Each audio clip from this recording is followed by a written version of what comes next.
스튜디오에 직접 모시기 굉장히 어려운 분입니다. 네, 이분은 공직 강제 은퇴 이후 스튜디오에 직접 나와서 인터뷰를 한 건 오늘이 처음으로 알고 있습니다. 이분과 함께 오늘 다룰 이슈는 현재 기준 가장 첨예한 현안이죠.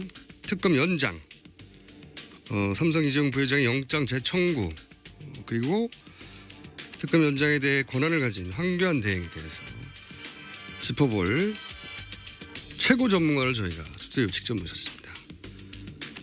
최동욱 전 검찰총장님 나오셨습니다. 안녕하십니까? 예, 오랜만입니다. 네, 총장님 잘리신 이후에 이 스튜디오에 직접 나오신 건 처음이죠? 예, 처음입니다. 네, 앞으로는 자주 있을 예정으로. 저 혼자 생각 중인데 백수 생활을 오래 하셔서 그런지 피부가 아주 좋으세요. 네, 마음 잘 다스리고 네, 뭐 그림도 그리고 잘 치는 덕분이라고 생각합니다. 네, 아주 얼굴 좋으신데 요 인터뷰를 하고 나서도 계속 얼굴이 좋아질지는 잘 모르겠습니다. 제가 스튜디오에 모시려고 진짜 한 10고초려 정도 했거든요. 10고초려. 네. 자, 드디어 모셨습니다. 먼저 이 질문부터 드리겠습니다. 이 박근혜 정부와 국정원 댓글 수사를 하시다가 부딪히셨죠. 그러니까 청와대 말을 안 들은 거죠. 수사 의지를 너무 강력하게 보이시다가 처참하게 잘리신 분인데 최근에 이 박근혜 최순실 게이트를 보면서 어떤 느낌이 드시는지 간단한 소회부터 먼저 한마디 해주십시오. 네, 제가 갑자기 검찰총장을 일상의 이유로 그만둔 이후에 많은 자성의 시간을 보내왔었습니다. 그런데 최근 최순실 국정농단 사태 이전에는 검찰 돌아가는 걸 보면서 뭐 우라가 치밀 때도 있고 많은 걱정이 되기도 했었습니다. 그런데 특검이 가동되고 또 특검이 본격 수사를 나서는 걸 보면서 국민 여러분들께서도 마찬가지시겠지만은 많은 위로도 되고 또 경우에 따라서는 안타까울 때도 있고 그렇습니다. 위로가 되신다는 건 기본적으로 특검이 잘하고 있다는 얘기겠죠? 네, 저는 그렇게 생각을 합니다. 자, 그러면 과연 이 분야의 전문가가 맞는지 얼마나 이 분야에 계셨는지 잠깐 제가 먼저 짚어보면 검찰이 되신 게 나이가 언제셨죠? 그때? 예, 군 복무 3년 마치고 29살에 서울지검 검사로 임관을 했습니다. 29살에. 예. 그리고 확 잘리신 게? 총장 6개월 하고 6개월. 예, 2013년 9월 30일자로 퇴직을 했는데 그때가 55살이었습니다. 29년. 제가 알기로는 헌정사상 최단기 검찰총장이었어요. 6개월. 6개월 검찰총장을 하셨고 그런 배경 지식을 가지시고요. 그러니까 사회생활 하시고 검찰에만 계신 거죠? 쭉. 네, 그리고 네. 백수 3년 했습니다. 많이 들으셨어요, 방송이. 자, 먼저 이제 특검 연장 돼야 된다고 많이들 얘기하는데 검찰총장 정도 돼본 사람이 특검 연장이 왜 돼야 되는지 말하는 걸 들어본 적이 없거든요. 검찰총장까지 해보신 분으로서 특검은 연장돼야 된다. 이유가 뭡니까? 첫 번째. 여러 가지 이유가 있습니다만은 일단 현재까지 수사 진행 상황을 보면 제 생각에는 약 한 30%도 채 다 못한 거 아닌가. 30%도 안 돼요? 예, 그렇게 생각합니다. 한 반쯤 된 게 아니라 30%도 안 되는 겁니까? 예, 그걸 뭐 말씀으로만 들을 것이 아니고 특검법의 그 수사 대상을 간단히 짚어서 말씀드리면 구체적 수사 대상이 14개 항목이 있고 또 마지막 15호에서는 그 수사 과정에서 인지된 관련 사건까지 모두 15가지를 수사하도록 되어 있습니다. 근데 그 중에서 1호 청와대 문건 유출 사건, 또 6호 정유라의 이화여자대학교 불법 입학, 또 7호 정유라의 승마훈련 지원, 또 8호 불법적 인사조치 의혹, 14호 김영재 성형외과 의혹 사건, 이 5가지 하고 또 마지막 15호에 수사 과정에서 인지한 블랙박스 사건. 블랙리스트죠. 예, 블랙리스트. 총장님. 예. 블랙리스트 사건. 네, 총장님. 예. 네, 블랙박스 아니고요. 예. 블랙리스트 사건. 그래서 김기춘 전 비서실장과 조현선 장관이 구속됐습니다만은 네. 그런 일련의 사건 수사 과정에서 참 짧은 기간 동안 놀라울 만한 수사 성과를 올렸다고 생각을 합니다. 이런 부분에 대해서는 국민 여러분들께서도 정말 많은 칭찬을 아끼시지 않아도 좋으리라고 봅니다. 특검이 짧은 시간에 비해서는 정말 성과를 많이 낸 게 맞긴 맞죠. 총장님 보시기에도. 그렇습니다. 예. 그런데 이제 우리가 매일 보도를 보다 보니까 사건 파악이 많이 됐고 수사가 많이 진행된 것 같지만 총 15개 중에 5개 플러스 1 이 정도 진행이 됐다. 아직 그러니까 10개 항목은 제대로 시작도 안 된 거네요. 예, 그렇고요. 그렇고 그 진행된 부분에 대해서도 예. 사실 이번 그 최순실 국정농단 사태의 핵심은 재벌과 권력 간의 불법 유착 비리 그리고 그것을 가능하게 했던 그 공무원들의 비호 방조에 대한 처벌 문제지 않습니까?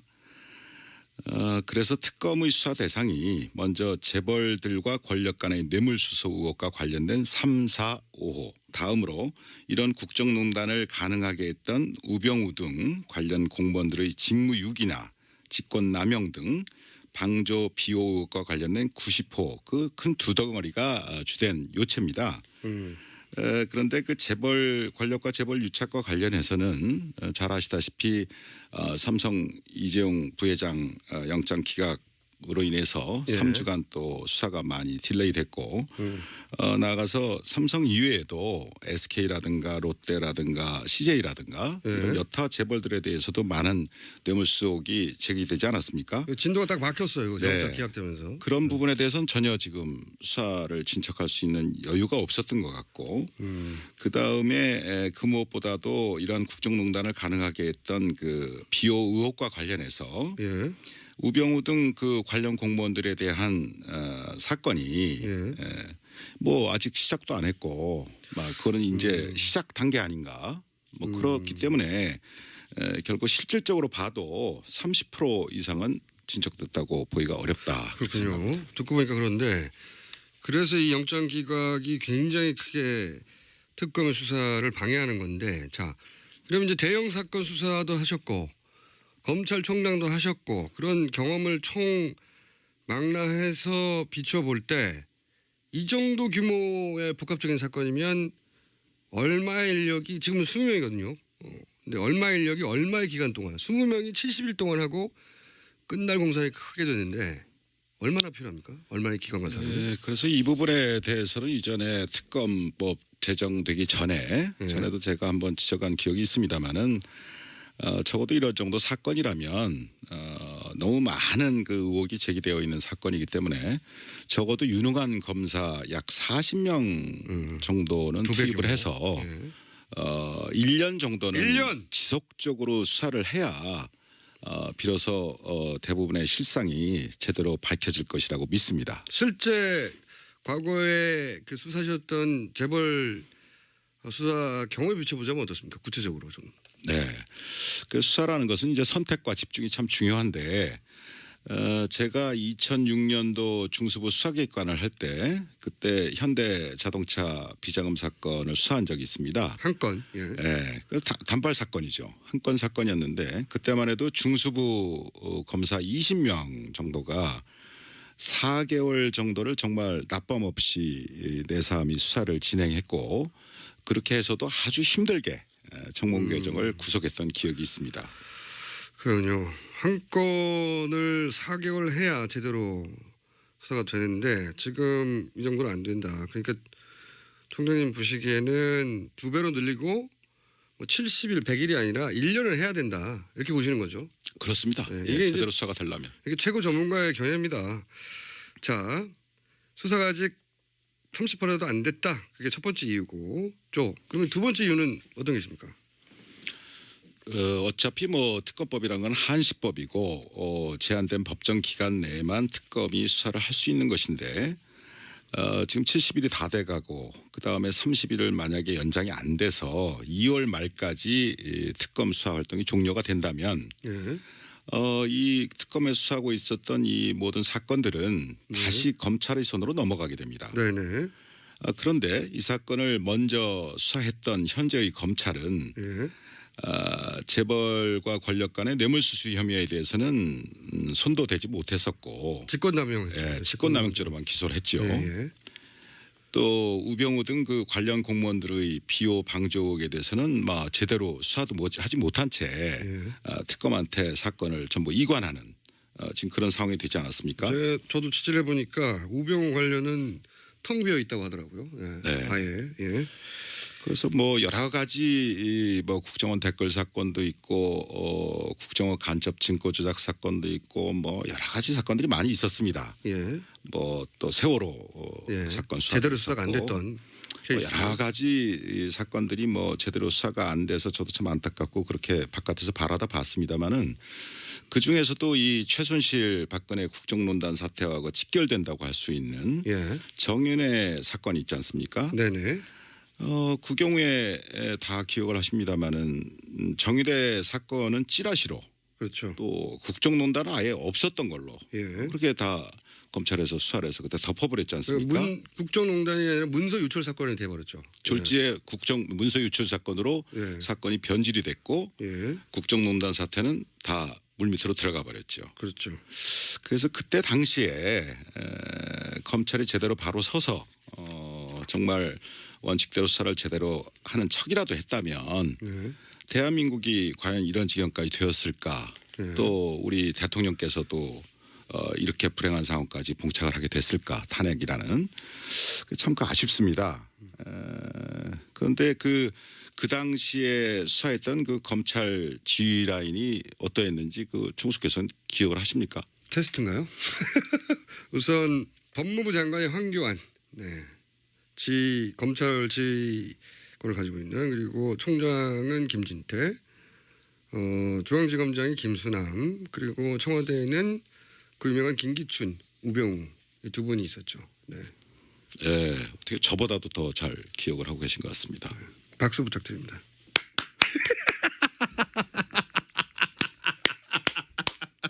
자, 박수 받았고요. 칭찬 받았고. 그런데요.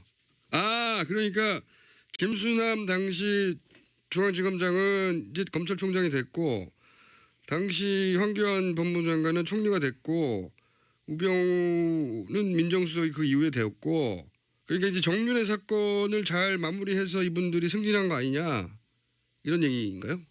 그것에 대해서는 대통령께서 아실 것이고 여러 가지 이유가 있을 수 있었을 겁니다.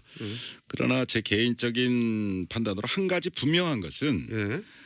그분들이 찌라시라는 대통령 가이드라인을 따르지 않고 예. 법과 원칙에 따라서 정윤회 사건을 제대로 수사해서 처리했다면 예. 그 자리에 갈 수 없지 않았을까 그런 생각을 합니다.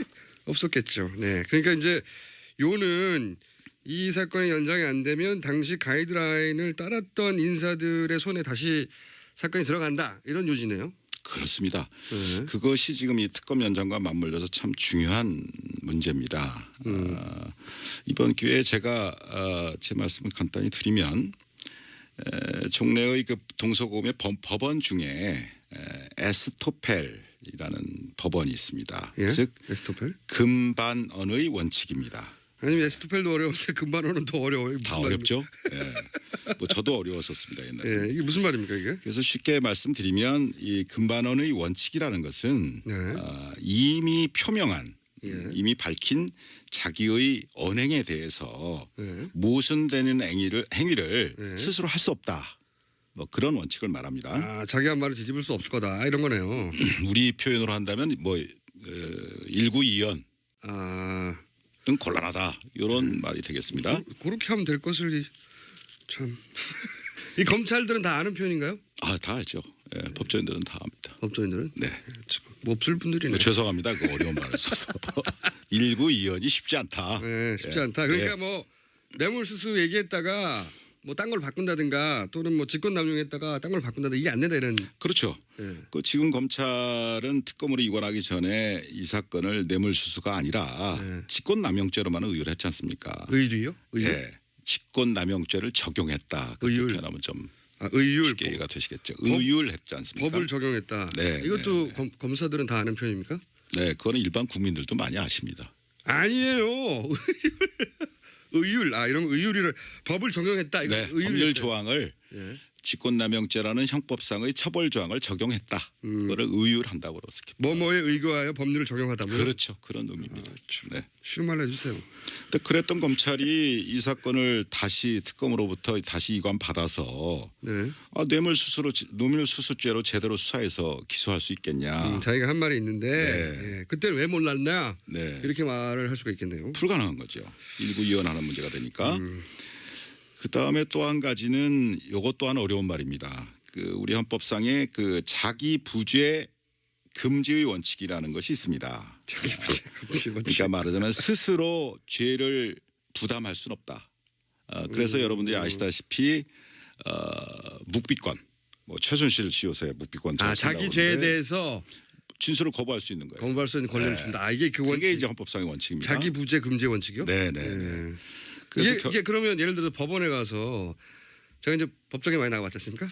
법원에 가가지고 증인들이 있을 때 제일 먼저 물어본 것 중에 하나가 이 진술과 관련해서 뭐 자기 가족이나 친척한테 불이익을 줄 수 있는 내용이 있느냐 그런 거 거부해도 된다. 일종의 그러한 입장에서 이제 증언 거부권이 보장이 되어 있는 겁니다. 그게 이 형사사법에. 원칙에서 출발하는 거네요. 네.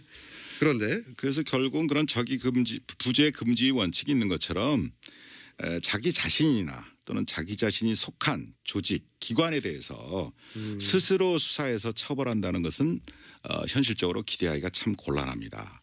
이건 현실적인 문제이기도 하죠. 그러니까 검찰이 만약에 검찰 내부에 지금 사건과 연루된 사람이 있는데 제대로 수사를 할 수 있겠냐? 곤란하다는 거죠.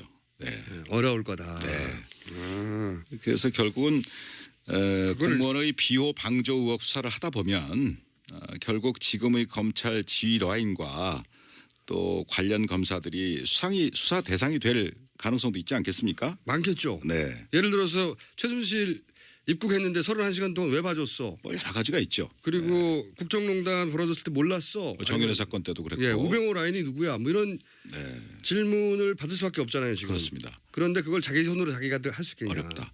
그러니까 결국은 자기의 상사, 동료, 후배를 스스로 수사하게 되는 그러한 참 어려운 그런 상황이 예상이 되는 것이죠. 그래서 이런 경우에 바로 대비해서 특검 제도라는 것이 있는 것이고 아주 쏙쏙 이해가 되고 있어요. 이번에도 특검법을 도입해서 특검이 수사를 하게 된 것도 바로 그런 이유입니다. 수사가 얼마 안 됐다. 30%도 안 됐고 그다음에 진짜 큰 덩어리는 이제 막 시작 단계고 그리고 만약에 연장이 안 된다. 그러면 박근혜 정부 시절에 가이드라인을 따랐던 검찰의 수뇌부에 이 사건이 넘어가고 그리고 그 검찰 내부에 분명 수사 대상도 있을 수 있는데 제대로 자기 식구들을 검찰이 자기 식구들을 제대로 칠 수 있겠냐 이런 거죠. 예. 네. 이해했습니다.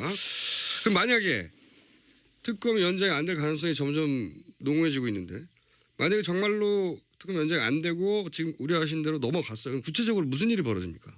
네. 검찰 내부에서. 제가 뭐 한 26년간 검사 생활을 한 입장에서 그리고 검찰총장까지 되신 분들의 경험을 못 들어봤거든요. 네. 맨 꼭대기에서 봤을 때 무슨 일이 벌어집니까 이게? 뭐 그런 입장에서 네. 국민 여러분들의 어떤 이해를 돕기 위해서 간단히 좀 말씀을 드려보겠습니다. 예. 잘 아시다시피 그 특검의 지위는 예. 법적으로 독립되어 있지 않습니까? 예. 그렇기 때문에 특검에서 수사하고 있는 그 수사 상황을 대통령과 법무부 장관 그리고 검찰 수뇌부에게 보고하지 않아도 되도록 되어 있습니다. 그게 굉장히 중요한가 보죠. 또는 더 나아가서 보고해서는 안 되도록 되어 있습니다. 그러니까 이게 굉장히 중요하니까 그렇게 했겠죠. 굉장히 중요한 문제죠. 왜 그렇습니까? 수사를 하다 보면 가장 중요한 것은 수사 기밀의 유지입니다. 그렇겠죠. 수사 기밀의 유지고 또 수사 기밀이 유출이 되면 예. 그 수사와 관련된 이해 관련자들이 준비를 여러 가지 측면으로 작용을 하게 됩니다. 증거를 조회하거나 인멸하거나 예. 뭐 대답을 준비하거나 예. 또 압력을 넣는다거나 예. 뭐 여러 가지 문제가 있기 때문에 그 부분이 굉장히 중요한 것인데 특검법은 이제 그걸 보장하고 있는 거죠. 독립성을. 그런데 특검 이전의 검찰로 다시 돌아가게 되면 예. 그때그때의 수사 상황이 예. 비호 방조 의혹을 받고 있는 황교안 대행이나 또 김수남 총장에게 보고되겠죠. 당연히. 예. 그렇게 되고 또 보고돼야 되는 게 검찰 체계죠 지금. 네. 네. 중요한 사항에 대해서는 보고를 하도록 되어 있습니다. 예. 또 현대 검찰 내에 그대로 존재하고 있는 왜 검찰 인사가 없었지 않습니까? 우병우 라인이 예를 들면 그대로 있다는 거죠. 예, 네. 김기춘 우병우 라인을 통해서 수사 정보가 유출될 우려도 얼마든지 있다고 봅니다. 우려가 있는 게 아니고 그 당연하겠네요. 사실은 안 물어볼 수 없고 물어보면 답해야 한다는 거 아닙니까? 뭐 당연한 건 알지 몰라도 그런 현실적 우려는 충분히 있습니다. 쉽게 얘기해서 수사 대상인 박근혜 또 최순실 측도 예. 경우에 따라서는 구체적인 수사 진행 상황을 알게 될 가능성도 배제할 수가 없습니다. 그렇게 드라이하게 말씀하셨는데 박근혜 대통령 입장에서는 알아야 되겠죠. 물어봐야 되겠네요. 당연히 상식적으로 보자면 그렇게 알게 되면은 수사검사한테 압력이 내려갑니까? 네, 뭐 그렇게 되면 경우에 따라서는 수사를 방해하는 가이드라인이 다시 작동할 수도 있고 또 거꾸로 수사검사들에게 영향과 압박이 내려가게 될 것이고 뭐 한마디로 의혹 대상자들이 수사를 지휘하는 참 웃지 못할 그러한 특검 이전의 상황으로 돌아갈 수 있다는 것이죠. 속속 이해가 되고 있습니다. 요컨대 비리 방조 의혹을 받고 있는 바로 그 공무원들이 수사를 지휘하게 된다면 자신들의 의혹은 축소 은폐하려고 하는 것이 당연한 본능 아니겠습니까? 당연하겠죠. 또 그러기 위해서라도 권력과의 유착이 드러나고 있는 삼성을 비롯한 재벌들과도 은밀히 협조해서 뭐 증거 인멸한다든가 증거를 뭐 그런 현실이 얼마든지 벌어질 수도 있다 이런 얘기입니다. 뭐 그렇게 해가지고 무슨 수사가 제대로 되겠습니까? 듣고 보니까 심각하네요. 듣고 보니까 당연히 일어날 수 있는 일들이고 실제 검찰총장이 되시면서 26년간 검찰 내부에 있으면서 이런 경우를 경험하신 거죠. 자, 계속해서 이제 이런 말씀하셨어요. 그 비호 방조 의혹이 있는 공무원들이라고 이제 드라이하게 표현하셨는데 이게 바로 예를 들면 우병우 라인이나 이런 걸 의미하시는 것 같은데 만약에 검찰 내부에서 여전히 살아 있다고 생각하시는 그 라인 이름이 어떻게 됩니까? 갑자기 훅 들어가는 거죠. 그게 바로 아까 자기 부재 금지 원칙에 따라서 제가 진술을 거부할 수가 있습니다. 아니 근데 이미 잘리신 분으로서 예를 들어서 이 분들에 대한 짐작이 있으신 거잖아요. 그죠? 짐작이 있지만 지금 말씀하실 수 없다는 거잖아요. 그렇죠. 뭐 제가 전직 검찰총장으로서 그런 부분에 대해서 구체적으로 거명을 한다든가 그런 것은 적절치 않다고 생각하고요. 아니 저는 적절하다고 생각하는데요. 국민들께서 다 아시는 바 아니겠습니까? 몰라요. 이거는 검찰만 알지. 자, 성함을 말씀해 주실 수 없으면 지금 곤란해서 예를 들어서 지금 걱정하시는 대로 특검이 연장이 안 되고 이것이 다시 부역을 했던 사람들의 손으로 넘어갔다. 이런 사태가 벌어지면 그때는 나와서 그분들에 대해서 이런 분들이라고 최소한 성이라도 이렇게 말씀해 주실 추가적인 인터뷰를 한 번 더 하시죠. 그럼 그때. 하시는 거 봐서 생각해 보겠습니다. 방송감이 굉장히 늦었어요. 하시는 거 봐서. 자 그러면은 저는 풍경을 방정하게 유지하면서 총장님한테 잘 보여서 반드시 추가 인터뷰를 제가 따내는 것으로 약속드리겠습니다. 자 잠깐 중간 정리를 하면 특검 연장 왜 해야 되느냐. 아직도 출발 단계다 수사. 이거 하려면 1년 해야 된다. 제대로 하려면. 그리고 연장 안 되면 다시 가이드라인 시절로 돌아간다. 그 손으로. 그러면 제대로 수사될 리가 없다. 그리고 실시간으로 수사 상황이 수사 대상자들에게 넘어갈 수도 있고 당연히 박근혜 최순실 이쪽에도 넘어가서 제대로 수사되지 않고 과거에 우리가 겪었던 사건들처럼 유야무야 끝날 수도 있다. 그런 심각한 우려 아주 설득력 있습니다. 저희가 이제 총장님을 잘 모셨다고 저 스스로 저를 칭찬하고요. 이어서 스튜디오에 저희가 사실상 납치하다시피 해서 모신 최동욱 전 검찰총장과 인터뷰 이어가도록 하겠습니다. 두 번째 사안 아마도 오늘 내일 중으로 영장 재청구가 있을 것 같은 분위기인데요. 자 이재용 그 부회장 영장요. 이게 이제 1차 기각됐었거든요. 이거 좀 쉽게 설명해 주세요. 왜 기각됐다고 보십니까 당시? 뭐 저도 뭐 언론 보도를 통해서 아는 것밖에 없습니다만은 제 입장에서 보면 크게 보면 세 가지였던 것 같습니다. 기각 사유가. 첫째는 뇌물죄나 제3자 뇌물 공여죄에 대한 얘기인데 도대체 뭐에 대한 대가성이냐, 또 부정한 청탁을 한 적이 있느냐, 뭐 이런 것들에 대한 구체적 증거를 좀 더 보완해라. 증거를 더 소명해라. 가져와라. 예. 뭐 그게 하나가 있고요. 예. 그다음에 또 하나는 이 사건 진행 과정에서 뭐 대통령과의 독대 문제라든가 또 미르재단 또 정유라에 대한 삼성 지원 문제가 삼성 합병 이후의 일 아니냐. 그럼 삼성 합병과는 관련이 없을 수도 있는 거 아니냐라는 의구심. 예. 뭐 두 번째는 그런 게 있었던 것 같고요. 그다음에 세 번째는 조사와 관련된 문제인데 대개 뇌물수수죄의 경우에 있어서는 뇌물 공여자와 뇌물 수수자를 동시에 처리를 합니다. 예. 그런데 이 사건의 경우에 있어서는 대통령께서 검찰에서 조사를 거부했고 예. 또 지금도 뭐 밀고 당기고 진행 중인 걸로 알고 있습니다만 안 하실 것 같아요. 아직까지 특검에서도 조사에 응하지 않고 계시지 않습니까? 예. 그래서 법원 입장에서는 이런 부분, 즉 뇌물수수 혐의를 받고 있는 대통령에 대한 조사가 아직 이루어지지 않지 않았느냐라는 지적. 이게 특검 세 책임은 가지였던 것 같습니다. 특검 책임은 아니잖아요. 물론이죠. 네, 물론이죠. 특검은 최선을 다하고 있다고 봅니다. 그러면 요거는 이제 법원에서 기각한 이유를 이제 추정하신 건데 이렇게 기각하는 게 맞습니까? 어떻게 보세요? 평생 검찰 하신 분으로서. 물론 뭐 법원의 판단에 대해서 제가 가타부타 언급을 하는 것은 뭐 적절치 않습니다. 하실 거면서. 그러나 제 경험에 비추어서 네, 제 하실 경험에 거죠? 비추어서 가타부타. 간단한 제 생각을 말씀드리겠습니다. 네. 자, 가타부타 시작됩니다. 권력과 재벌이 유착된 이런 대형 사건들의 경우에는 통상적으로 장기간에 걸친 치밀한 계획 아래 합법의 가면을 쓰고서 공조직 등의 다양한 채널을 동원해서 입체적으로 이루어지게 됩니다. 이것은 경험상 그렇습니다.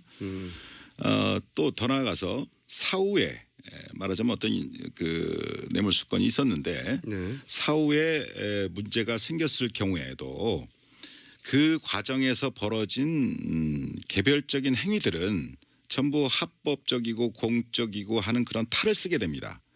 그러면서 그 개별적인 하나하나의 행위들에 대해서는 합법적이었다, 공적이었다라고 말하자면 까미플라치를 한다 이런 얘기입니다. 카모플라치. 그런 식으로 그 시스템을 만들어 놓는다 이겁니다. 미리 만들어 놓는다는 얘기입니다. 그러니까 이게 이런 재벌 정도가 우리나라의 최고급 자원들을 총동원해 쓸 수 있는 재벌, 물론이죠. 이런 재벌들이 일으키는 사건 같은 경우에는 개별적 하나하나 사건들은 나중에 문제가 되면 이게 합법이었다라고 말할 핑계를 미리미리 준비해내서 그렇게 짜고 시작한다는 거죠. 다 외형적인 명분을 만들어 놓고 시작을 합니다. 그렇겠죠. 예. 그렇기 때문에 그런 사건을 일상적으로 우리 주변에서 일어나는 소소한 어떤 그런 단순 뇌물 사건의 관점에서 바라다 보게 되면 그 실체에 부합되는 제대로 된 법적 평가나 처벌이 결코 가능하지 않습니다. 불가능합니다. 그러니까 뭐 동네 그 공무원들하고 동네에서 공무원들과 뭐 돈 몇 푼 주고받았든가 이런 사건들처럼 취급하면 안 된다는 거죠, 이거는. 예를 들면 뭐 음주운전 봐줄 테니까 100만 원 줄게. 이런 사건하고 완전히 다르다는 얘기입니다. 완전히 다르다. 네. 그럼 어떻게 해야 되느냐? 이런 복잡다단한 대형 사건들의 경우에는 가장 문제가 되는 것이 결국 대가성과 청탁 유무에 대한 판단인데 예. 그런 것을 판단할 때 예. 1년의 과정, 장기간에 걸쳐 이루어지죠. 1년의 과정 전체를 한 덩어리로 바라보는 포괄적인 관점에서 그 판단이 이루어져야 한다 이런 얘기입니다. 뭐 그래야 비로소 그 실체에 근접한 판단이 가능하게 되고 그렇기 때문에 바로 도입된 것이 포괄적 뇌물수수죄 법리고 포괄적. 뭐 여러 차례에 걸쳐서 우리 대법원에서도 판례로 확립된 입장이기도 합니다. 그러니까 이런 재벌 사건 같은 경우에는 개별 행위는 이미 공무원들이 동원되거나 뭐 하면서 합법적인 틀을 쓰고 있기 때문에 개별 따지면 소용이 없고 전체적으로 볼 때 뭐 지난 2, 3년간 진행된 전체적인 과정을 볼 때 포괄적으로 이것은 뇌물수수로 봐야 하고 그래야 밝혀지는 거기 때문에 대법원도 이미 그렇게 정리해 둔 거라는 거죠. 네, 그걸 뭐 제가 예를 조금 돕기위해서 말씀드린다면 예. 우주를 바라다 보는데 예. 뭐 무수한 항성들 있지 않습니까? 예. 우주를 바라다 보는데 그 우주를 제대로 보려면 예. 그래서 우주 전체 실체를 그나마 제대로 알으려면 망원경으로 전체를 바라다 봐야 될 거 아닙니까? 그렇죠. 망원경으로. 예. 그런데 거기에다가 돋보기를 갖다 들이대고서 개별적인 장면 하나하나를 따지기 시작하면 예. 우주 전체의 실체라는 것은 접근할 수도 없고 온데간데 없고 오로지 봤더니 저건 달이고 봤더니 저거는 뭐 지구고 이런 식의 어떤 그 자잘한 실체와는 거리가 동떨어진 법적 논쟁만 남게 된다 이런 말입니다. 한마디로 말씀을 드리면 우리가 하늘에 있는 달을 보더라도 돋보기를 들이대고 달을 보려면 그 달이 제대로 보이겠습니까? 망원경으로 봐야지. 이제 그런 의미입니다. 비유 좋은데요. 예. 박수. 그러니까 법원이 논쟁이라고 삼는 부분들이 이 재벌 연관 사건의 기준에 보자면 이런 식으로 하면 안 된다. 이 전체 큰 틀을 봐야 되는데 이런 문제 지적을 하신 거고 아주 설득력 있습니다. 이런 얘기를 역시 검찰총장이 돼야 할 수 있는 건가요? 제가 듣고 싶었던 답변이에요. 이게 그래서 문제다.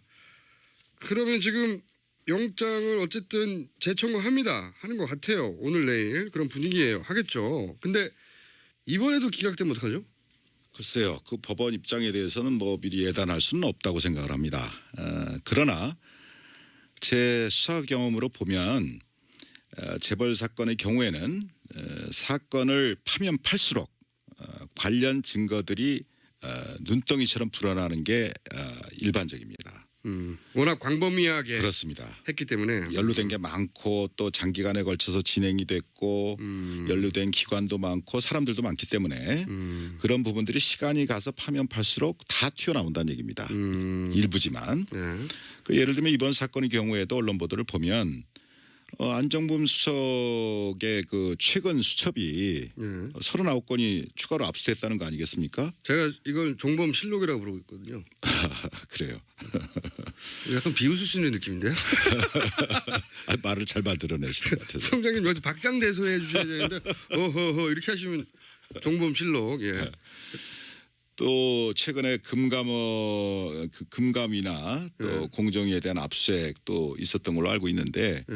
아마 그런 과정에서 많은 물적 증거를 추가로 확보를 했을 겁니다. 또 더 나아가서 관련자들을 뭐 누굴 조사했는지 모르겠습니다만 많은 사람들을 추가로 조사했을 것이고 예. 그래서 만약에 이번에 특검이 이재용 부회장에 대한 영장을 재청구한다면 예. 관련 소명 자료에 대해서 충분히 보완이 더 돼서 예. 소명에 자신 있지 않느냐 예. 뭐 그런 걸 의미한다고 봅니다. 근데 기각되면요? 글쎄요. 예. 여기서 김 빠지게 글쎄요가 아니 그러니까 이럴 경우에는 예를 들어서 재벌의 영향력, 법원의 독립성 이런 걸 의심해 봐야 된다 이렇게 대답해 주셔야 되는 거 아닙니까? 글쎄요. 뭐 기각이 될지 안 될지 모릅니다만은 예. 만에 하나 기각이 된다면 예. 그거는 이재용 부회장 본인이나 삼성 예. 그리고 나아가서 국가 경제에도 예. 썩 좋은 영향을 미치라고 생각되지 않습니다. 아니 결과 말고 왜 기각됐냐? 이게 잘리신 마당에 백수신데 이거는 그냥 논평해 주시죠. 만약에 기각됐다. 그럼 뭐라고 봐야 되느냐? 어떻게 생각하는 거를 다 말씀을 드리겠습니까? 그러면 아까 한번 이야기 나왔듯이 연장이 안 되면 플러스 특검 연장이 안 되면 플러스 영장이 기각되면 이것도 그때 나오셨을 때 이렇다면 바로 이런 것이다라고 인터뷰를 한 번 더 해주십시오. 하시는 거 봐서 생각해 보겠습니다. 너무 깐깐하시네. 나오신다고 하시지. 자, 저는 약속 받은 걸로 하겠습니다. 자 그러면은 해석은 자유십니다. 아마 나오시게 될 겁니다. 마침 또 에버랜드 수사를 하신 적이 있잖아요. 그때 그 구속 기소도 하신 걸로 기억하는데 에버랜드 사건과 지금 이번 삼성 사건과는 같은 거 아닙니까? 결국은? 그 당시에 제가 2003년도에 서울지검 특수 2부장을 할 때 에버랜드 사건을 공소시효 임박해서 처리한 적이 있습니다. 예. 물론 그 당시에도 여러 가지 많은 네. 안팎의 어려움이 있었기 때문에 구속 못했습니다. 아, 구속 못하셨어요? 구속 못했고 당시에 에버랜드 사장하고 네. 경영지원본 실장인가 그 임원하고 그 두 분만 기소까지. 공소시효 문제 때문에 네. 공소시효 문제 때문에 일단 분리 기소를 해서 아하. 이건희 등 나머지 주요 공범들에 대한 공소시효를 정지한 적이 있습니다. 그만큼 어렵구나. 상당히 어려운 겁니다. 삼성은 워낙 재벌 상대 수사라는 것이. 근데 뭐 오래된 일이지만 거기에 대해서 한번 제가 이번 그 삼성물산과 제일모직 합병권 관련한 예. 사건과 차이점. 에버랜드 사건의 차이점에 대해서 한번 좀 저 혼자 생각을 좀 해봤습니다. 예. 본질적인 차이가 있습니다. 두 사건에는. 아, 그래요? 네. 어떻게 있습니까? 물론 삼성그룹의 지배권을 승계시키거나 강화한다는 측면, 예. 또 그로 인해서 경제적인 이득을 봤다는 면, 뭐 그런 것은 공통점이 있습니다. 그렇죠. 그래서 같아 보이는데. 네. 그러나 에버랜드 사건의 경우는 우선 삼성 계열사, 그러니까 삼성그룹 내부죠. 삼성 계열사와 그 투자자들만 손해를 본 사건입니다. 아, 그렇죠. 일반 국민이 아니고 그렇죠. 삼성 계열사와 그 투자자들, 예. 즉 에버랜드의 주주들입니다. 이 사람들이. 예. 그러니까 삼성 계열사가. 예. 그럼 삼성 계열사가 손해를 보면서 본 사건인데 삼성 계열사가 손해를 보니까 삼성 계열사에 투자한 투자자들도 손해를 보게 된다는 거죠. 그렇죠. 그런 의미에서 삼성 계열사와 그 투자자들만 손해를 봤죠. 범위가 그 정도인데 손해 네. 범위가. 그다음에 그 일련의 과정에서 보면 삼성그룹 내부의 문제였기 때문에 예. 삼성 내부 임원들만이 여기에 가담을 했습니다. 또 동원이 됐고. 직접 가져간 사람들이. 그렇죠. 예. 근데 에버랜드 사건은 그렇다 이겁니다. 근데 이번 사건의 경우를 보면 이 2,100만 명 말이 그렇지 이게 천문학적인 인원 아닙니까? 국민의 반인데 2,100만 명이 넘는 국민연금 가입자 전체가 잠재적인 손해자가 됐단 말입니다. 손해를 봤단 말입니다. 맞죠. 예. 그 다음에 그 수법을 보더라도 단순히 그 삼성그룹 내부의 문제로 해치운 게 아니라 뇌물 공여까지 해가면서 국가기관을 총동원했다 이겁니다. 아, 그게 본질적인 차이가 있어요. 예리한 분석입니다 이거. 그러니까 손해의 범위 또 수법 면에서 두 사건은 굉장한 차이가 있다. 즉 한마디로 손해의 범위는 굉장히 국민 대다수로 광범위해졌고 또 수법 또한 매우 대담해졌다 이겁니다. 그래서 제가 이전에 에버랜드 사건을 수사했던 경험과 이번에 언론 보도를 통해서 쭉 느껴지는 것은 재벌들을 처벌해야 할 때 제대로 처벌하지 않으면 시간이 갈수록 그 폐해는 그 손해는 더욱 커지고 또 그 수법 또한 아주 악질적으로 진화한다 이러는 겁니다. 방법이 굉장히 진화한다 이거예요. 예리한 법보다도 더 앞서갑니다. 굉장히 예리한 뭐 이런 얘기를 들어본 적이 없어요. 검찰총장이 괜히 되신 게 아니네요. 6개월밖에 안 했지만 완전 설득되고 있습니다. 그렇죠. 더 대담해지고 더 악질적으로 변했어요. 그런데 이번에도 틀림없이 얘기 나올 텐데 이 재벌 총수 구속하면은 국가 경제 악영향이 있다 이러면서 이제 구속하지 말라고 그러잖아요. 이 부분은 직접 재벌 총수를 구속시켜 본 경험이 있는 분으로서 어떻게 생각하십니까? 네, 제가 경험한 바에 의하면 뭐 저는 이제 정몽구 회장을 그때 직접 중수부에서 구속을 한 적이 있고 뭐 최태원, 뭐 김승연 회장 이런 분들은 이제 예하청에서 예. 구속할 때 제가 지휘 라인에 있고 그랬습니다마는 예. 그 재벌 총수를 구속을 할 때마다 전 국가경제. 일간지에 전면 광고가 나갑니다. 맞아요. 국가 경제. 예. 그러면서 거기서 국가 경제 얘기가 항상 나오고 네. 그 다음에 우리 총수가 구속이 되면 기업 가치가 하락하고 또 대신료가 추락돼서 예.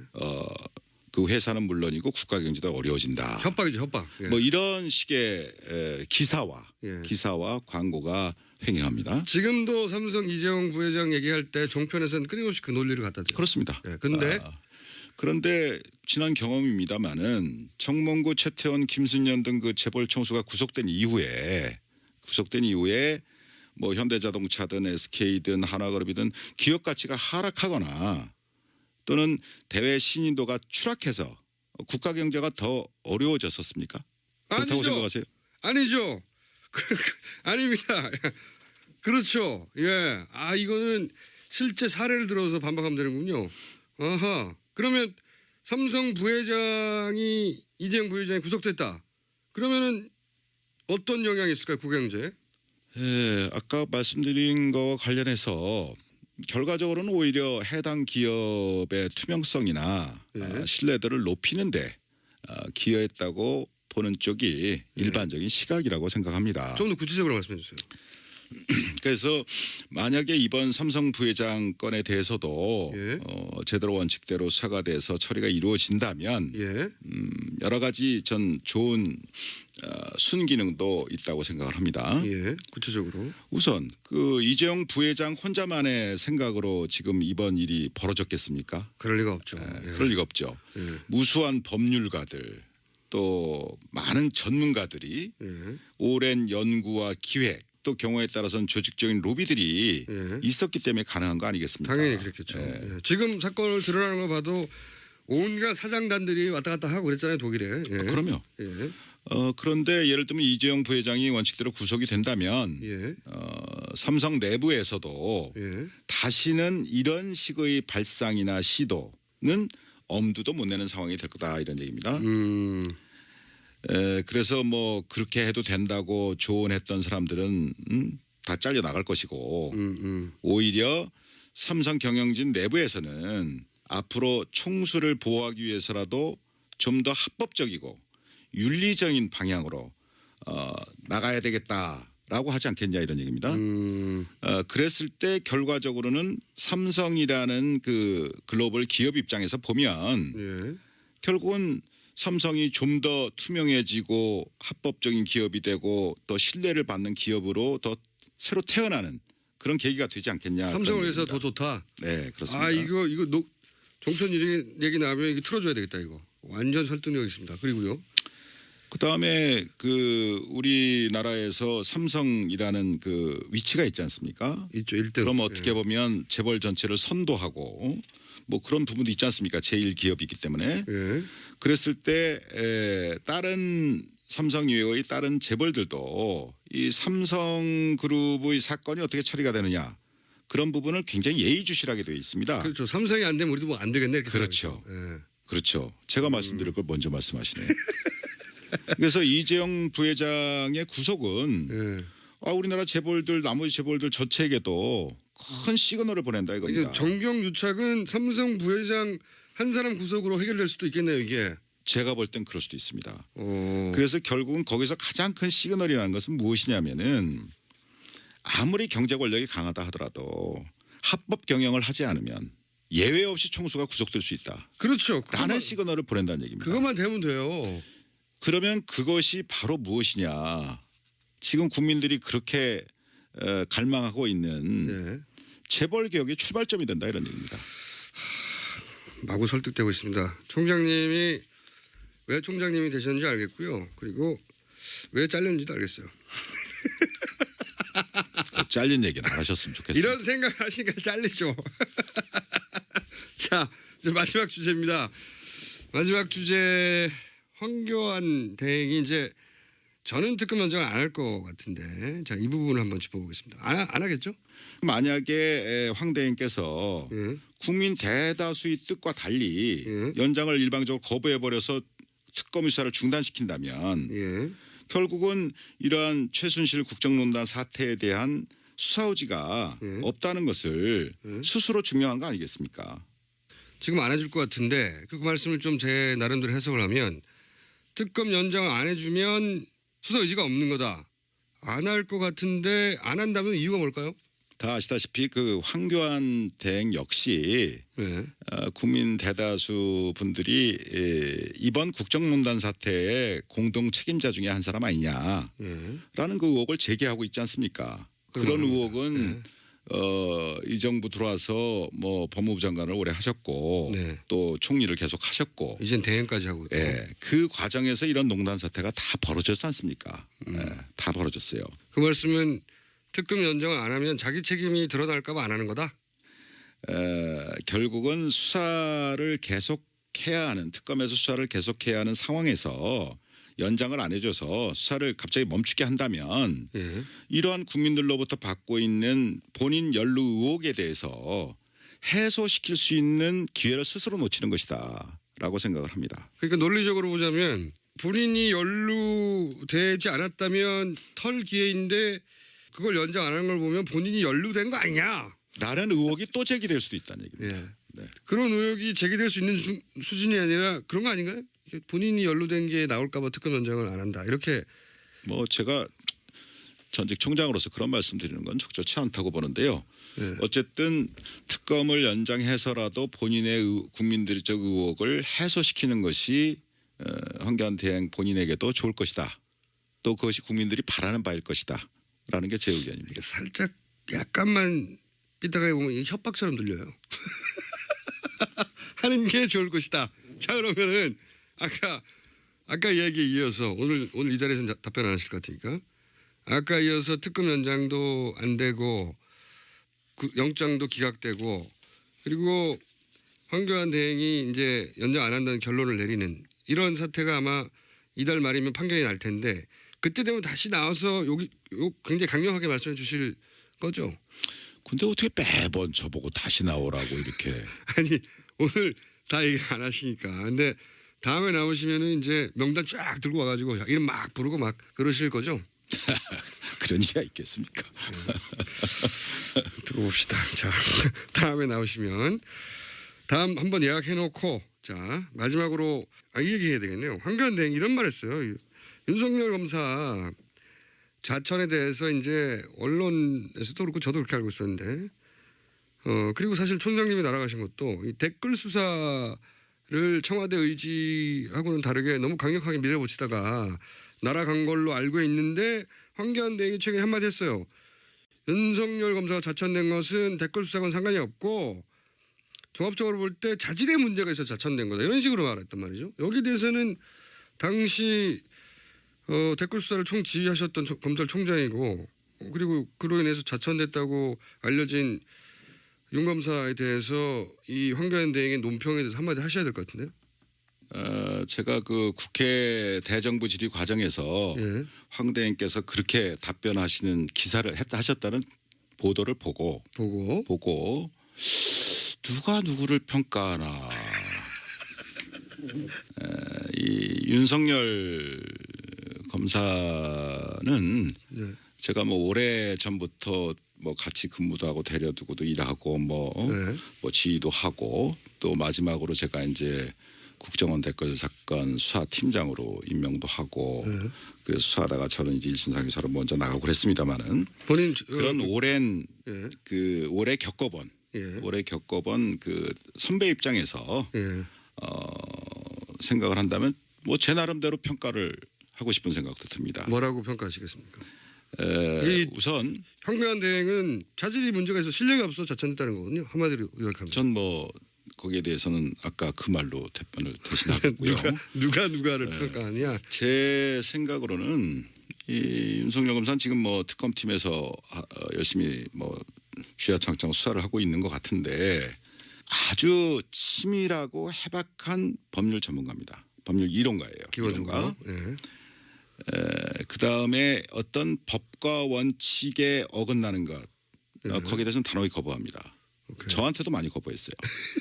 그러면 어떤 이 검찰이라는 것이 상명하복 조직인데 거기서 상사의 말이 틀리다고 그래서 거기에 대해서 거부를 하고 대들고 자기 소신을 편다는 것은 정말 그건 대단한 용기가 필요한 겁니다. 바깥에서 보시는 것보다도 더. 그래서 거기에는 분명히 자기 희생적인 자기 헌신적인 용기가 없으면 불가능한 겁니다. 근데 이 윤석열 검사 같은 경우는 제가 겪은 바에 의하면 자기 헌신적인 용기를 갖고 있어요.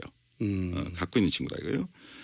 그다음에 또 아주 다이내믹합니다. 신중하면서도 다이내믹해서 말하자면 예리한 칼잡이다.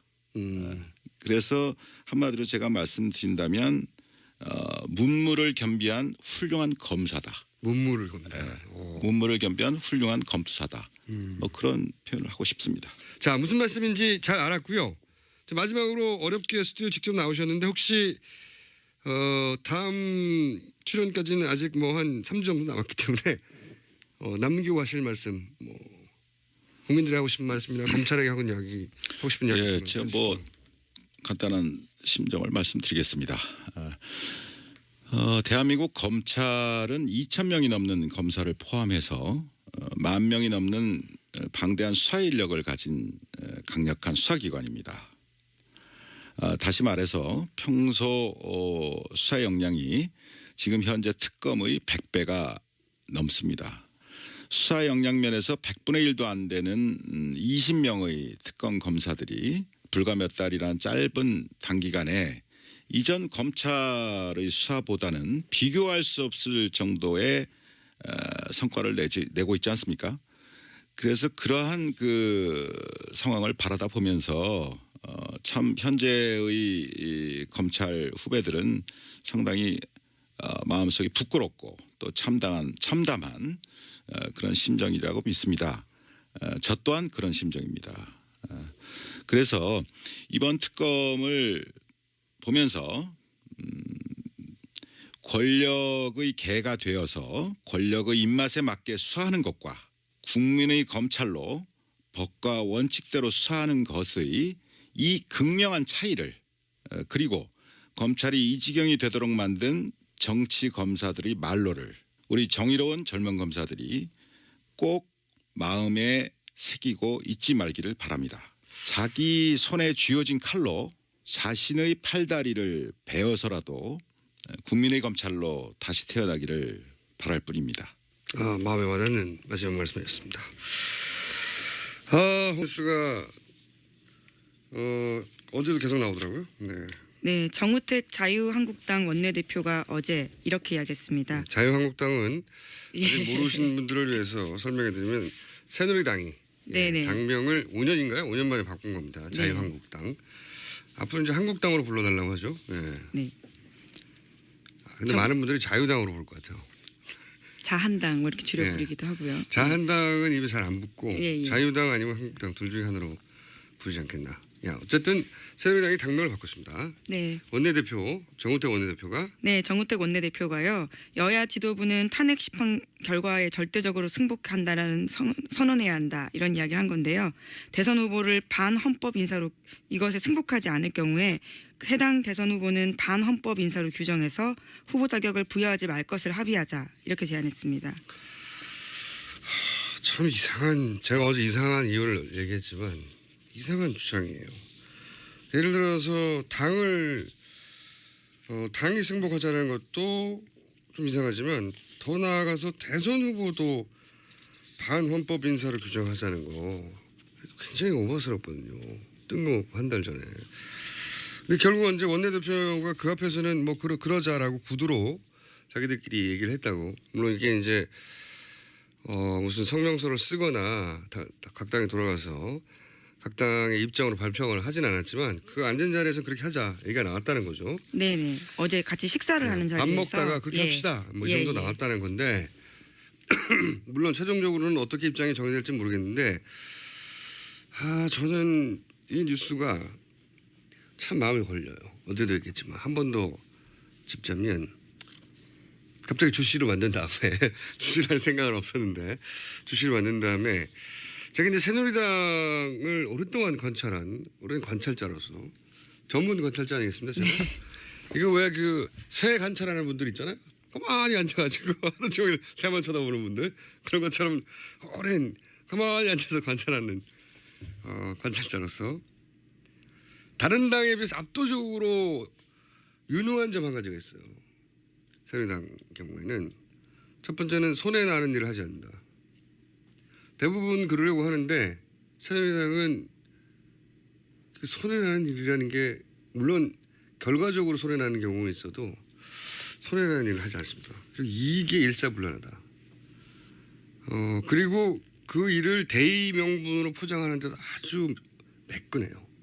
뛰어난. 매끈하다. 이게 옳다 그르다를 말하려고 하는 게 아니라 정치적으로 생존하는 데 굉장히 최적화되어 있습니다. 굉장히 생존 능력이 뛰어나다. 정치적으로 그 점에 있어서는 옳다 그르다를 떠나 유능하다. 압도적이다. 예외적인 사건을 본 적이 없어요. 근데 자 논리적으로 한번 따져보자고요. 탄핵 결과를 모두 승복해라. 그리고 안 그러는 대선 후보는 퇴출이다. 이제 이런 주장을 하잖아요. 이거 어제도 말씀드렸지만 이건 탄핵 인용 분위기가 탄핵이 된다 하는 분위기가 지배적인 상황으로 우리는 알고 있는데 지금 일반인들은 여론은 그런데 그렇다면 이건 야당이 새누리당에 요구할 상황이잖아요. 새누리당이 이제 탄핵 인용이 되면 인정할 수 없다고 막 길거리 뛰쳐나갈까 봐. 근데 거꾸로 지금 새누리당이 요구를 해요. 네네. 그러면 새누리당이 뭘 걱정해서 이걸 요구하느냐 이걸 따져보자고요. 상황은 두 개밖에 없잖아요. 탄핵이 인용될 경우, 탄핵이 기각될 경우. 첫 번째, 탄핵이 인용될 경우, 그럴 경우 반발하는 사람이 누굽니까? 새누리당이죠. 네, 현 자유한국당이요. 네, 자유한국당이죠. 예. 일단 입에 붙었으니까 네네. 새누리당을 일단 할게요. 반발할 사람이 새누리당이에요. 그리고 이제 대선 후보도 걱정하니까 새누리당 대선 후보들이 인용을 받아들일 수 없다, 탄핵을 받아들일 수 없다, 길거리에 나서 막 투쟁을 한다 이거죠. 아 낯서네요. 네. 투쟁. 예 예. 근데 새누리가 이 걱정이 되는 거예요. 자기 당 후보들이 길에 못 나서도록 미리 서열을 받아야 되겠다. 이런 생각을 미리 할 거라고 봐요? 새누리당이? 아니 새누리당의 걱정하는 게 뭔지의 관점에서 보자면 인용이 될 경우에는 아이고 자기 당에 소속된 후보들이 막 길에 나가가지고 와 탄핵은 말이 안 된다 이런 얘기를 할까봐 그게 너무 걱정이 돼가지고 다른 당한테 가가지고 그러지 말라고 요구하는 거예요. 이게 말이 됩니까? 앞뒤가 안 맞아요. 자 그럼 두 번째 탄핵이 기각됐을 경우 생각해 봅시다. 새누리당은 좋죠. 하지만 이제 야당들이 반발할 거잖아요. 80%의 국민들도 막 황당해하고 길로 쏟아져 나오고 그리고 막 야권의 대선 후보들도 막 나와요 길에. 그건 걱정이 되죠. 새누리당 입장에서는. 새누리당 입장에서는 원하는 결과지만 후폭 부분이 걱정돼요. 그래서 미리 아무 소리 못하게 야당과 야권 후보들한테 길로 나가면 안 돼. 약속했어. 받아두는 거다. 이건 말이 돼. 논리적으로. 완벽하게. 그럼 새누리가 왜 이걸 걱정하죠 지금? 탄핵이 기각될 거를 미리? 인용될 걸 걱정을 미리. 기각될 걸 걱정한다. 탄핵이 예, 기각된 예. 걸 그렇죠. 걱정. 예, 탄핵이 예. 인용될 거는 걱정할 게 아니라는 거죠. 새누리당 예, 예, 입장에서는. 그 논리적으로 생각해 보세요. 네, 네. 탄핵이 인용됐으면 좋겠다라는 바람을 가지고 원하는 것만 보지 말고 이 행위의 원인이 뭐냐, 그들의 욕망이 뭐고 공포는 뭐냐 논리적으로 생각해 보면 새누리당이 걱정하는 건 탄핵이 기각됐을 때 야권이 뛰쳐나오는 게 걱정되는 거예요. 근데 왜 그걸 지금 걱정하냐고요. 제 의문은 그겁니다. 그래서 저는 우리는 모르는 기각될 가능성이 높다고 하는 새누리당만 아는 정보가 있는 거 아니냐. 그렇지 않고서 이렇게 행동하는 거는 말이 안 되지 않냐. 이게 제 방식의 합리적 추론이에요. 네. 어쨌든 제가 어제 이어서 이야기를 하는 이유는 네네. 매우 이상한 상황이라고 저는 생각하는데 아무도 이상하게 생각을 안 해서 짚어드리고 하는 거고요. 이 사람이 우리 인간이 보고 싶은 것만 보려고 하는 본능이 있잖아요. 그럴 수밖에 없죠. 마음이 편하잖아. 기분 좋고. 내가 뜻하는 대로 다 되겠지. 보고 싶은 것만 보려고 한단 말이죠. 근데 내가 보고 싶은 것만 봐서는 마지막에 내가 원하는 결과가 안 나와요. 보고 싶지 않은 것까지 볼 수 있어야지 내가 실제로 원하는 결과가 나오는 거거든요. 제가 보기엔 지금 그런 상황이에요. 그러니까 설마 아닐 거야. 왜냐하면 그럼 마음 불편하잖아요. 예, 짜증나고. 하지만 이게 그렇게 원하는 결과를 얻으려면 지금 만약에 그런 기각 시도 미리 알았다는 건 뭐가 있겠죠. 예. 예, 지난주 탄핵 관련된 토론회에서 네. 김경재 자유총연맹 회장이 네네. 그런 이야기 했다고 소개해드렸죠. 네, 뭔가 있는 예. 거예요. 뭔가 있는데 우리는 모르는. 그게 뭔지는 모르겠어요. 여하간 그런 시도가 얼마나 이 엄청나게 반역사적인 시도인지 알려야겠다고 다짐하고 촛불에도 한 번 더 들고 그렇게 생각해야 되는 게 맞는 겁니다. 보고 싶지 않은 부분까지 보고. 저는 그렇게 생각해요. 세상에 공짜는 없는 거거든요. 굉장히 이상한 뉴스입니다. 저는. 제가 최근 몇 달 동안 본 것 중에 제일 이상한 뉴스예요. 자, 다음 뉴스는요. 네, 삼성 관련된 뉴스입니다. 특검이 삼성이 정유라 씨에게 살시도와 비타나 등 명말을 사준 사실이 국내 언론을 통해 드러나자 새로운 말로 갈아타는 이른바 말세탁을 한 걸로 보고 있다라는 JTBC 보도인데요. 특검은 삼성이 말세탁. 예. 이 말을 처분했다고 밝혔지만 매각 대금이 전혀 들어오지 않았다라는 점에 주목하고 있다고 합니다. 아유 주시 뉴스네요. 갑자기 뭐 진도도 안 나왔는데 주시 뉴스가 이렇게 막 쏟아지고 이게 왜 주시 뉴스냐면은 물론 이제 그 비밀 계약서를 확보했다는 거 아닙니까? 예, 그 또 후속 보도 하나 더 말씀드리면요. SBS는 관련돼서요. 위장 거래로 명마두피를 사줬다라는 비밀 계약서를 확보했다라고 또 밝혔습니다. 네. JTBC는 새로운 명말을 삼성이 사줘서 말세탁을 했다. 왜냐하면 그 전에 이름 뭐였죠? 비타나하고 비타나 V요. 예. 살시도인가요? 예. 말 두 마리가 있었는데 이게 이제 이게 초기죠. 소위 게이트 초기. 네네. 게이트 초기에 이런 말들 이름 나오고 하니까 삼성이 이제 다른 말을 몰래 사줘서 말세탁을 했다라고 JTBC는 보도했고 SBS는 비밀 계약서 그 말을 사준 비밀 계약서를 확보했다. 이게 네. 이제 삼성 이재용 부회장 영장 신청에 이제 추가 보강되는 증거물이겠죠. 예. 조만간 영장 재청구가 될 것 같은데. 그런데 저는 해석이 좀 다릅니다. 네, 뭐 비밀 계약서가 확보됐다는 건 굉장히 결정적인 뉴스이긴 한데 이게 말세탁이라고 보기에는 삼성 입장에서 굉장히 위험한 거래요. 왜 그러냐면 이미 최순실 게이트의 초기였거든요. 네네. 물론 그때까지만 해도 말까지는 안 가고 재단 얘기하고 있었죠. 예, 지난해 10월요. 예, 하지만 이 사태가 어디까지 번질지 모르는데 또 다른 말 계약을 한다. 더군다나 초기 계약은 최순실 씨 이름으로 말을 준 게 아니었어요. 네, 삼성 소유였죠. 그때는 초반에는 이 나중에 문제가 될지 모르니 말 소유는 삼성으로 해두고 사실상 무제한으로 써서 사실상의 소유권을 주는 것과 마찬가지다 이런 계약을 했잖아요. 근데 최순실 씨가 초반에 이 말이 삼성전자 소유라고 나온다고 해가지고 말 패스포트라는 게 있대요. 그죠? 네네. 네.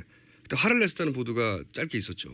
네, 올해 초에 동아일보가 그런 보도하면서요. 네. 최순실 씨가 이재용 부회장 이름을 이재룡이라고 주로 발음한답니다. 그래서 이재룡이 VIP 만날 때 말 사준다고 했는데 왜 빌려주냐 이렇게 화를 냈다라는 빌려주냐, 겁니다. 그 짧게 한 분 단신으로 재밌는 뉴스로 나오고 하는데 저는 이게 핵심이라고 봐요. 최순실 씨와 관련된 해프닝들 이해할 수 없는 일들은 다 최순실 씨의 욕심, 과도한 욕망 이 관점에서 봐 이해가 되거든요. 그러니까 그런 초기 게이트가 막 시작된 상황에서도 최순실은 말 소유권을 완전히 넘겨받고 싶었던 거예요. 그래서 저는 말 소유권을 넘겨버리고 이런 복잡한 일을 벌였다. 복잡한 계약이거든요. 그러니까 이게 겉으로는 삼성이 소유한 말 두 마리 실제로는 최순실 씨가 이용하던 정유라가 이용하던 말 두 마리를 말장사에서 팔죠. 하나의 거래가 있고. 네네. 그리고 최순실이 그 다른 말 두 마리를 그 말장사 똑같은 말장사로부터 사는 거래 두 개의 거래가 있는 거예요. 겉으로는. 그런데 이 별개의 두 개의 거래가 있는 것처럼 보이지만 실제로 하나다. 왜냐하면 삼성이 말을 팔았으면 삼성이 돈을 받아야 될 거 아닙니까? 네네. 근데 삼성이 돈을 안 받아요. 예, 돈 들어오는 흔적이 없다는 거죠. 예, 삼성이 돈을 안 받고 최순실 씨가 비싼 말을 아주 싸게 삽니다. 그러니까 그 말을 주고 첫 두 말을 주고 그 차익만 지급한 거죠. 그래서 두 거래가 사실은 하나의 거래인데 그렇게 두 개의 거래가 일어난 것처럼 만들어서 말을 넘겨주는 거죠. 네. 현물로 말을 주고 네네. 예, 그 차익을 이 기사만 봐서 무슨 말인지 몰라요 이게. 그 말이에요. 복잡하게 거래하는 것들을 설명해 네. 주시고 계신 거죠. 네, 예. 그 말인데 이렇게 왜 했느냐. 최순실 씨 소유로 바뀌었거든요. 이렇게 되고 나서. 최순실 씨는 그렇게 초반에 게이트가 터졌는데도 말을 정유라 이름으로 사고 싶었던 거예요. 욕심이 그 정도인 겁니다. 네. 네, 물론 삼성은 아직까지 블라디미르 구입에는 관여하지 않았다 이렇게 하고 아니 그 있습니다. 거래가 두 개라고 네, 하면 네. 우리는 말을 팔았다고. 근데 관련된 비밀 계약서가 나왔다는 거죠. 사실 이게 따지면 외통수거든요. 외통수인데 상대가 삼성이기 때문에 네. 영장이 기각될 있을 수 없는 일인데 말했잖아요. 저랑 둘이 이런 일을 했다면 우리는 벌써 감옥 가가지고 지인장이 감옥 가 있다고. 너무 많아. 너무 증거가. 복잡해서 버릴 수도 없는 일인 것 같습니다.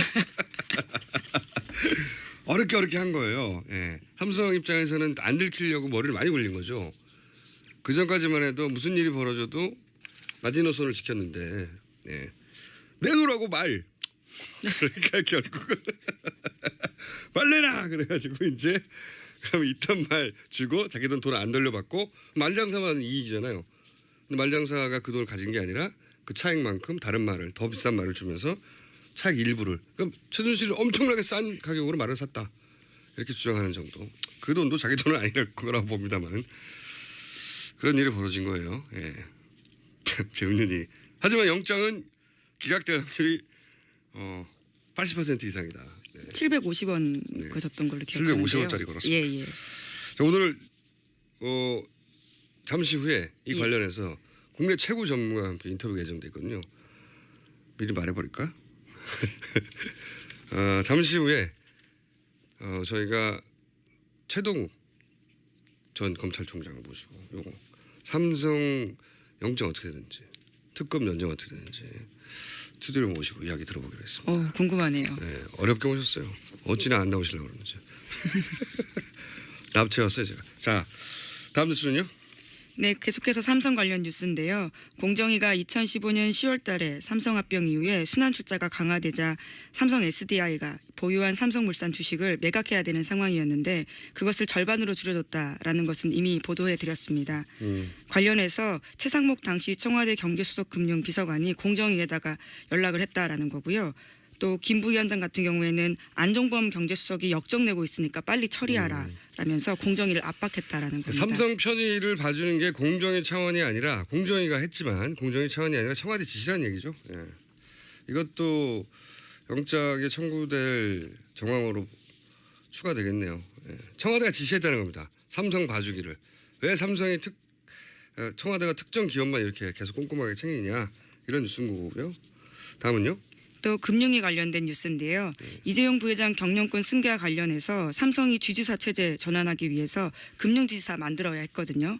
그런데 금융위가 계속 반대했었습니다. 그런데 관련해서 안종범 전 수석 수첩에서 이재용 부회장과 박 대통령 만난 대화를 나눈 기록에요. 관련된 내용이 있다라는 겁니다. 금융지주 이렇게 쓰여 있다고 하는데요. 이게 이제 지난주에 제가 잠시 중간 금융지주라는 단어가 곧 등장할 것이다 언론에 등장했어요. 저 혼자 조용히 500원 따갔고요. 네. 누구한테 따셨나요? 저 혼자 조용히 따갔어요. 중간 금융지주를 한번 검색해 보시면 최근에 언론에 막 등장할 겁니다. 제가 이거 등장하기 전에 미리 얘기했던 사안이고 이게 금산분리 때문에 그렇다고 그랬잖아요. 네네. 산업회사, 금융회사 네. 같은 지주 회사 아래 묶일 수 없다. 예를 들어서 뭐 삼성전자가 돈이 필요한데 삼성생명에서 돈 막 빼서 쓰면 안 되잖아요. 그 고객 돈인데 그러지 말라고 분리시키라는 건데 금융산업이 한 지주회사 아래에 있을 수 없다. 이게 금산분리죠. 이걸 해결하기 위해서 이제 지난주에는 중간금융지주라는 편법, 이상한 편법 해결하는 시도가 있을 수 있다. 그거는 시도로 확인했어요. 이미 언론에 나오기 시작했고. 근데 이제 이건 뭐냐면 이 뉴스는 또 다른 대안이 뭐냐면 삼성생명이 있잖아요. 네네. 그러니까 소위 금융회사란 말이죠. 이걸 분리하는 겁니다. 어떻게 분리하냐? 투자회사, 사업회사로. 금융회사인데 쪼개는 거예요. 성격을. 그런 다음에 삼성생명을 금융지주회사. 그러니까 삼성전자는 산업지주회사. 그다음에 삼성생명은 금융지주회사. 이렇게 지주회사를 두 개로 탁 나누는 이런 방안도 검토되었다.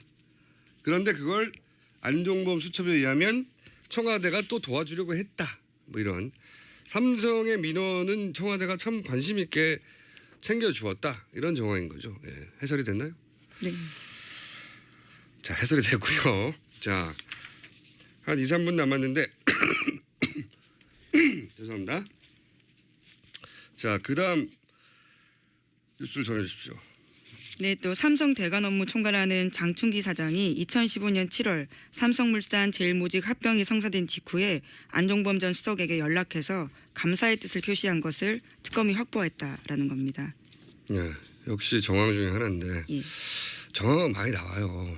그리고 이제 보도된 게 이 정도면 그 영장을 청구할 때 영장 실질 심사 하면서 이제 판사 앞에서 증거 내놓으면서 막 이제 격돌을 하건단 말이죠. 그때 아마 많은 자료가 제출될 텐데 자료의 숫자가 중요한 건 아니다.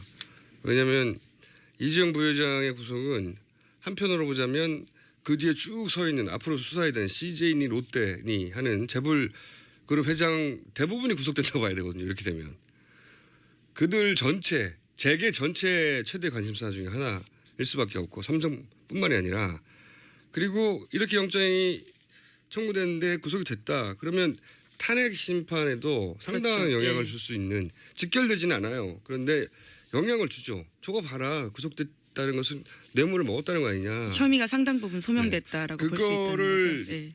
겨우 영장 실질 심사 판사 한 분이 다 짊어지고 나는 역사의 무게를 안고서 목숨을 걸고 판결하겠다 해주시면 감사한데 그렇게 하기 그 앞에 기각도 충분히 기각되지 않을 수 있는 사안이 충분했는데 더 보강된다고 하면 되겠나?